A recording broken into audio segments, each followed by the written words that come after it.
Hello everyone, welcome to Online Help Guide. Today in this video, I'm going to show you how to comment in a post on Facebook. So without any further ado, let's get started. First of all, open up your Facebook app.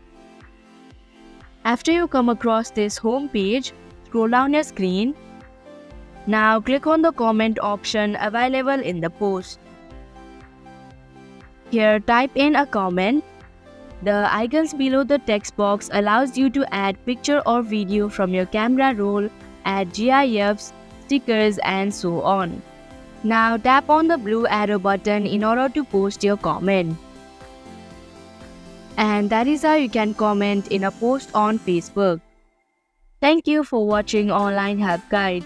Hope this video was helpful. If it was, then hit the like button and comment down if you have any questions or feedback. Also, if you are new to our channel, subscribe and hit the bell icon so that you don't miss our upcoming videos.